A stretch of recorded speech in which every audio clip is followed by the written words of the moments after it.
বাংলাদেশ জামাত ইসলামী আয়োজিত আজকে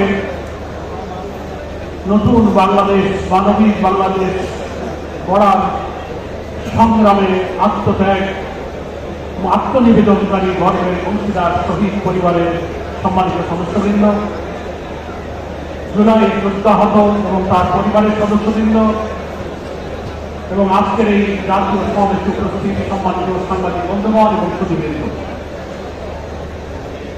আমরা আজকে অত্যন্ত দুঃখ ভারাক্রান্ত হৃদয়ে যে দৃশ্য দেখতে পাচ্ছি, শহীদ পরিবার এবং জুলাই যোদ্ধা আহত ক্ষতবিক্ষত যন্ত্রণা নিয়ে যারা এখানে দাঁড়িয়ে দাঁড়িয়ে তারা বক্তব্য রাখলেন।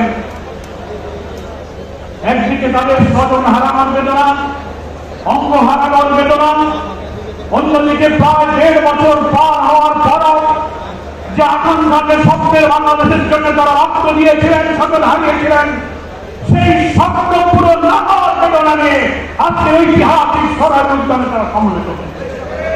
বাংলাদেশ জামাত ইসলামীর পক্ষ থেকে 11 দলের পক্ষ থেকে আমরা আপনাদের কাছে ক্ষমা প্রার্থী, যে কারণে আপনারা রক্ত দিয়েছিলেন, যে কারণে স্বজন হারিয়েছিলেন, বন্ধু হয়েছিলেন, চোখ হারিয়েছিলেন। 1.5 বছর পর সেই দাবি পূরণের জন্য আবার এখানে আসতে হবে। এটার জন্য আপনাদের কাছে ক্ষমা প্রার্থী, আপনারা লজ্জিত, আপনারা আমাকে ক্ষমা করে দেবেন। কিন্তু আজকে জুলাই যোদ্ধা শহীদ পরিবারের বক্তব্যে পরিষ্কার হয়েছে, সরকার জনগণকে বিভ্রান্ত করার যত চেষ্টাই করুক, যারা জীবন দিয়েছে, অঙ্গ দিয়েছে, ত্যাগ করেছে, আরো তাদের প্রয়োজন হলে 18 কোটি মানুষের মুক্তির জন্য এই গণভোটের রায়কে বাস্তবায়নের সংগ্রাম আমরা দুর্বার গতিতে এগিয়ে দিতে চাই।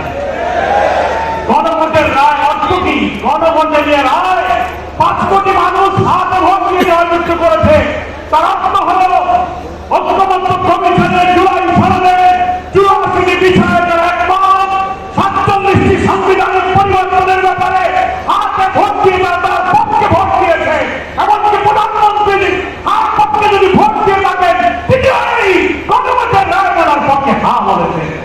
আজকে তিনি সেখান থেকে উল্টে যাচ্ছেন আর বিভ্রান্তিকর কথা বলছেন, আমরা অক্ষরে অক্ষরে মানব। তাই যদি মানেন তাহলে কেন বলছেন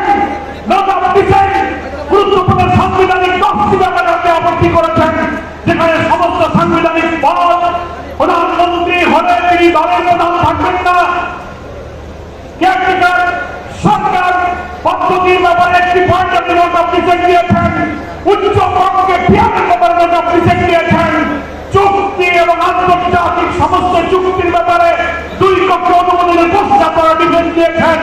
আপনারা দুর্নীতি দমন কমিশন, পিএসসি, আপনি অডিটর জেনারেল, প্রধান বিচারপতি নিয়োগ, প্রত্যেকটি সাংবিধানিক পদ যা হলো এই সংস্কারের মূল কাঠামো, যেটা ঠিক না হলে এই রাষ্ট্র আবার ফাঁসিবাদের দিকে দাঁড়িয়ে হবে, সেখানে আপনারা না বলেছেন, অথচ জনগণকে আপনারা শুভঙ্করের ফাঁকি দিয়ে বলছেন আমরা মেনে নেব।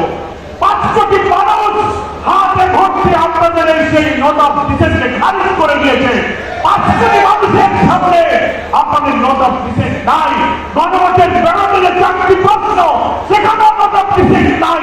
তার অর্থ হল গণভোটের পুরা রায় আপনাকে মানতে হবে।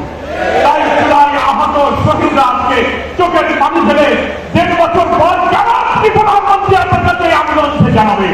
বিলম্ব না করে পার্লামেন্ট চলমান আছে, এই পার্লামেন্টে আপনি সংবিধান সংস্কারের পরিষদের অধিবেশন আহ্বান করার সুযোগ আছে।